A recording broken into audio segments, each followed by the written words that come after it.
Hello, donc nous sommes de retour dans l'émission numéro 18 de Real Talk, le ciel est ouvert et c'est la partie numéro 2. Donc en fait le but dans cette émission c'est de se dire quoi? Quand Jésus nous disait comment prier, il disait quoi? Notre Père qui es aux cieux, que ton nom soit sanctifié, que ton nom soit rendu saint, soit reconnu comme étant saint, que ton règne vienne. On veut que le règne de Dieu vienne dans tous les domaines de nos vies et que ta volonté, Seigneur, soit faite sur la terre comme elle est dans le ciel. Dans le ciel, il n'y a pas de maladie. Dans le ciel, il n'y a pas de pauvreté. Dans le ciel, il n'y a pas d'échec. Dans le ciel, il n'y a pas de condamnation. Dans le ciel, il n'y a pas de malédiction. Donc maintenant, nous voulons que ce qu'il y a dans le ciel puisse se manifester sur cette terre. Pourquoi? Parce que Dieu a dit quoi? La création soupire avec un ardent désir la révélation des fils de Dieu. C'est nous les fils de Dieu. C'est nous. Donc, demandons à Dieu de nous faire prendre conscience que c'est vraiment lui qui habite en nous. Vous voyez? Parfois, lorsqu'on est en train de prier pour quelqu'un, il y a des manifestations qui peuvent arriver. Même par exemple, une personne qui va donner sa vie à Christ, on va sentir, voilà, le Seigneur est même en train de la délivrer à ce moment-là. Il y a plein de choses qui peuvent se passer. Mais il est temps que nous puissions expérimenter le surnaturel, mais poussé par le Saint-Esprit. Afin que nous ne puissions pas commencer à imposer les mains avec précipitation, n'importe comment et envers n'importe qui. Mais si tu te laisses conduire par le Saint-Esprit, si par exemple tu sens que, je dois mettre ma main sur sa main droite, mettre ma main sur son épaule gauche, alors peut-être qu'il la met seulement au dos, voyez un peu ce que je veux dire, ça tapera toujours juste. Il est temps maintenant que les enfants de Dieu comprennent que nous sommes une génération prophétique. Il n'y a pas de succès sans le prophétique. Et il n'y a pas de prophétique sans le Saint-Esprit. Si tu veux dominer, si tu veux, comment dire, être élevé dans les hautes sphères, tu vas devoir avancer avec le Saint-Esprit. Parce que qui dit haute sphère, dit aussi gros combat, haute dimension. Mais maintenant, quand tu comprends que c'est puissance contre puissance, que ce n'est même pas toi, parce que celui qui est en toi est plus grand que celui qui est dans ce monde, alors les choses vont changer. Là où tu n'avais pas la faveur, on va te favoriser. Là où tu avais, entre guillemets, échoué, tu vas être élevé. C'est même les gens qui vont venir qui vont t'appeler, qui vont dire non, reviens, aide-nous. Oh, mais c'est pas vous qui m'avez jeté? Non, reviens, pardon. Ou parfois tu vas annoncer une parole de la part de Dieu à quelqu'un, mais comme la personne a oublié, même toi parfois tu oublies, que le prophétique ce n'est pas seulement maintenant, ça peut être peut-être dans un an. Après on revient, au moins pour ceux qui ne sont pas orgueilleux et qui sont humbles. Ils viennent te dire non, vraiment Yaya, pardon. C'est vrai, tu avais raison, je me souviens que tu m'avais dit ça, je te demande pardon. C'est bon, on s'est pardonné, on avance parce que nous, notre but c'est quoi? On se bat tous ensemble dans la team de J-E-S-U-S. C'est notre team. C'est le royaume des cieux que nous sommes venus représenter. Le Seigneur dit qu'avant même notre naissance, il nous connaissait déjà.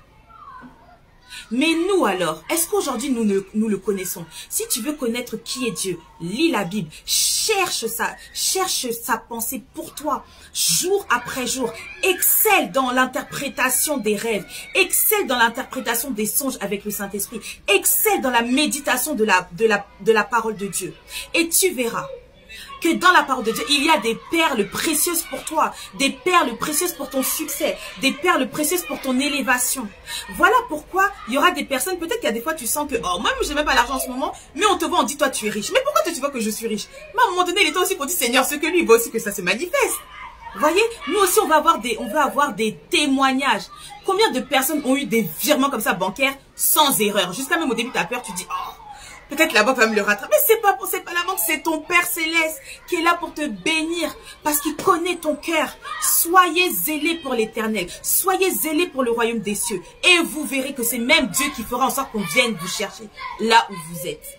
Voilà, le petit aparté est terminé, le grand aparté. Et on va lire un passage de ce livre merveilleux qui s'appelle « Ma princesse, lettre du Père à sa chérie ». Ok.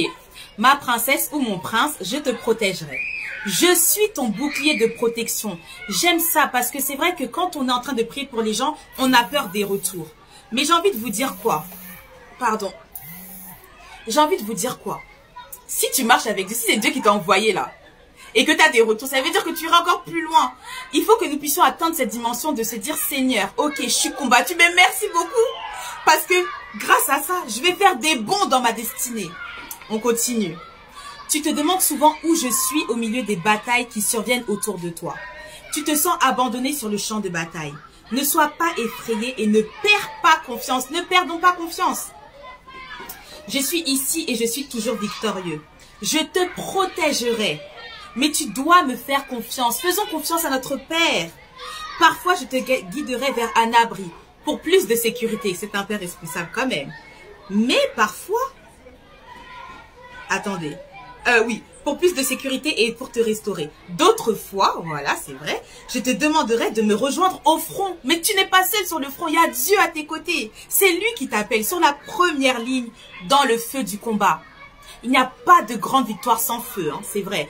Rappelez-vous de l'histoire de Daniel, de Joseph, de David et de tant d'autres, de Jaébet, de beaucoup.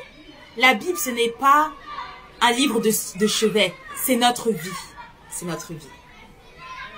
La vérité est que je peux tuer n'importe quel géant qui tourmente ta vie. Mais comme David, le jeune, c'est parfois à toi de marcher en avant pour ramasser les pierres et faire face à ton géant. Oui, c'est vrai. Faire face à des géants, ce n'est pas facile. Parfois, il y a des gens vraiment que tu sens, hein, qui te touchent. Au début, il y a la crainte et tout. Mais à un moment donné, tu fais comment? Tu vas fuir, tu vas quitter ta maison? Tu vas quitter l'endroit? Tu vas pas quitter. Maintenant, c'est quoi? C'est toi ou moi? Donc, ce sera jamais toi qui vas l'emporter sur moi. Et parce que qui est à mes côtés? Les anges, l'armée royale de Dieu est à nos côtés aussi. J'aime prouver ma force quand les enjeux sont très élevés. C'est vrai. Franchement. Elohim, le Dieu tout-puissant, vivant et vrai. Le Dieu qui a partagé la mer Rouge en deux. Qui a ravagé l'armée de Pharaon. Mais il aime les grands défis. Pas tout le temps des petits défis. Mais si toi tu comprends que tu dois mettre Dieu dans ton défi là, tu verras. Ce sera seulement...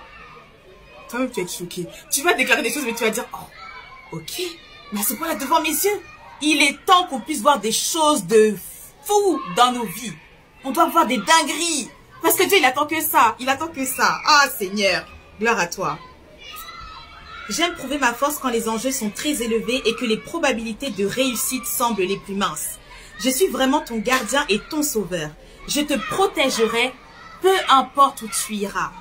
Je t'aime, ton roi et ton protecteur. Et le verset qui est attaché à cette magnifique parole, Psaume 32, verset 7. Tu es un asile pour moi, tu me garantis de la détresse et tu m'entoures de chants de délivrance. Et je dis Hosanna pour ça. Je crois que c'était hier soir.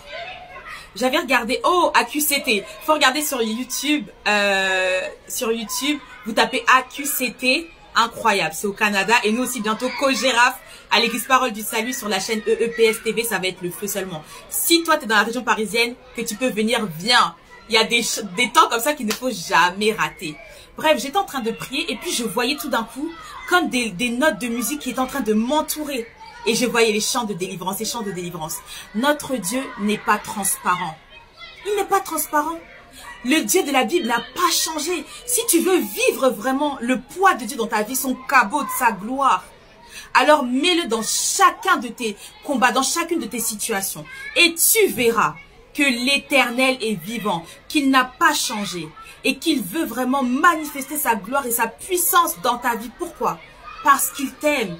La croix, la puissance de la croix est un cadeau merveilleux qui ne changera jamais. C'est arrivé une fois pour toutes. Peut-être que tu t'es éloigné de Dieu. Repens-toi, reviens et marche.